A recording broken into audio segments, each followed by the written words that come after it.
வணக்கம். இன்றைக்கி நம்ம பார்க்க போகிற சமையல் ஒரு அருமையான மீன் குழம்பு எப்படி செய்யலாங்கிறத பார்க்கலாம். இப்போ ஒரு கடாய் எடுத்துக்கலாம். நீங்கள் எந்த பாத்திரத்தில் மீன் குழம்பு வைக்க போகிறீங்களோ அதில் அதை எடுத்துக்கோங்க. இப்போ இதில் பார்த்தீங்கன்னா மீடியம் சைஸாக இவ்வளோவுக்கு ஒரு 2 லெமன் சைஸ் அளவுக்கு புளி கரைச்சி வச்சுருக்கேன். இதை சேர்த்துக்கலாம்.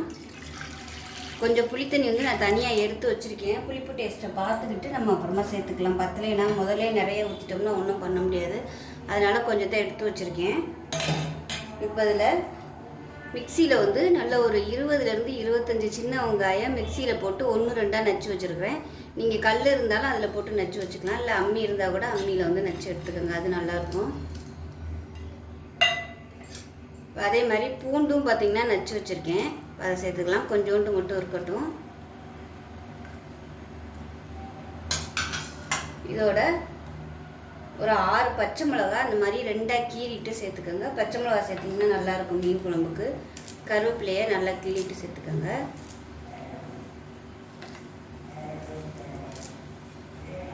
இதோட ஒரு 7 பீஸ் வர மாதிரி மாங்காய் துண்டு சேர்த்துக்கலாம்.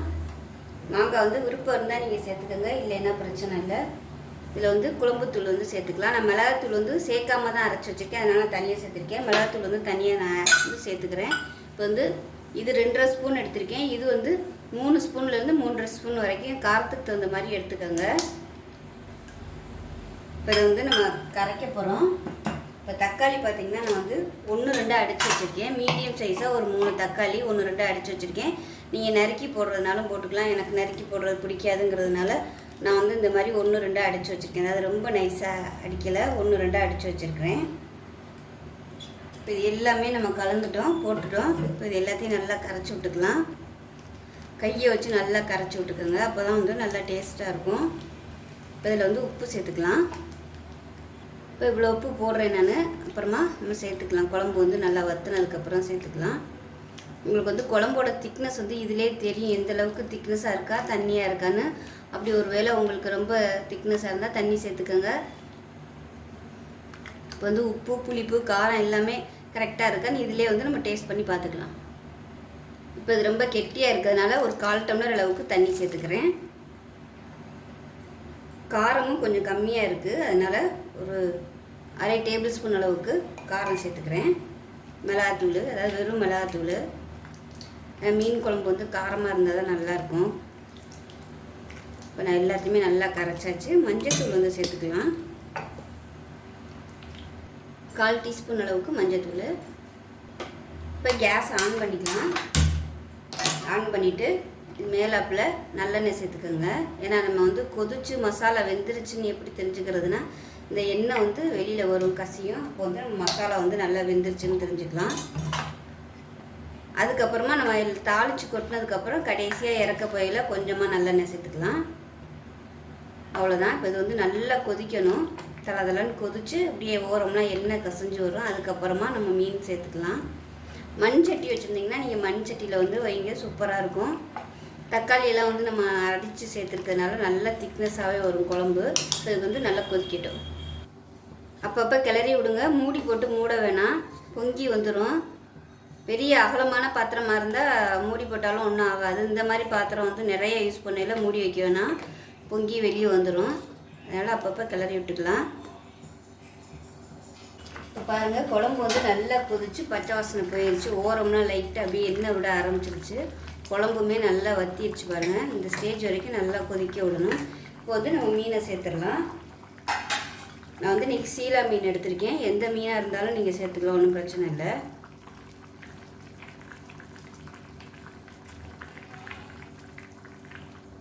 இப்போ மீன் எல்லாத்தையுமே சேர்த்துட்டேன். மீனை சேர்த்துட்டு ரொம்ப கிளற வேணாம், லைட்டாக துணியை பிடிச்சிட்டு லேசாக ஆட்டி விட்டிங்கன்னா போதும். இப்போ நான் நிறையா இருக்கிறதுனால நான் பண்ணலை. இப்போ அடுப்பு மீடியம் ஃப்ளேமில் வச்சுட்டு நல்லா கொதிக்க விட்டுடலாம். ரொம்ப ஹை ஃப்ளேமில் தளன்னு கொதிக்க விட்டிங்கன்னா இந்த மீன் கரைஞ்சி போயிடும்.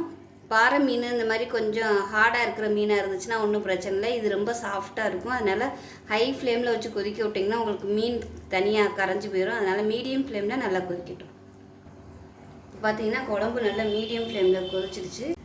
இப்போ பார்த்தீங்கன்னா மீன் குழம்பு நல்லா ரெடி ஆயிடுச்சு. இதை வேறு அடுப்புக்கு மாற்றி விட்டுடலாம், தாளிக்கணும். இப்போ ஒரு கடாயை எடுத்துக்கலாம். இதில் வந்து நல்லெண்ணெய் சேர்த்துக்கலாம். எண்ணெய் சூடானதும் கடுகு வந்து 1 டீஸ்பூன் சேர்த்துக்கலாம். அதோட கொஞ்சமாக வெந்தயம் சேர்த்துக்கலாம். அது கூடவே கொஞ்சமாக 1 டீஸ்பூன் சோம்பு சேர்த்துக்கலாம். அதோட 3 வரமிளகாய் சேர்த்துக்கோங்க.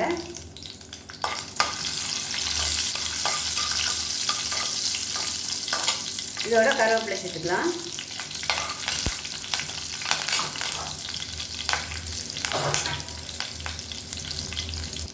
இது கூடவே கொஞ்சமாக பொடியாக நறுக்கின சின்ன வெங்காயம், பூண்டு வந்து நச்சு வச்சதை சேர்த்துக்கலாம்.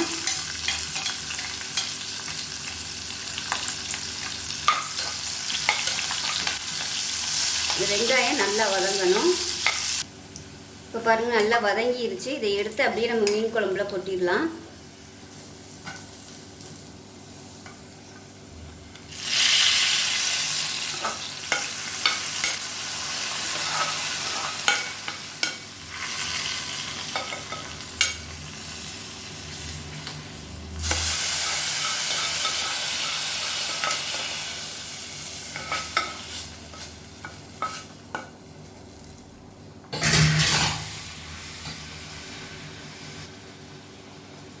அவ்வளோதான், அருமையான மீன் குழம்பு ரெடி ஆயிடுச்சு. ஸோ இதே மாதிரியே செஞ்சு பாருங்கள். செஞ்சு பார்த்துட்டு எப்படி வந்துச்சுங்கிறத சொல்லுங்கள். வீடியோ பிடிச்சிச்சின்னா லைக் பண்ணுங்கள், கமெண்ட் பண்ணுங்கள், சேனலை சப்ஸ்கிரைப் பண்ணுங்கள், பக்கத்தில் உள்ள பெல் பட்டனையும் ப்ரெஸ் பண்ணுங்கள். நன்றி.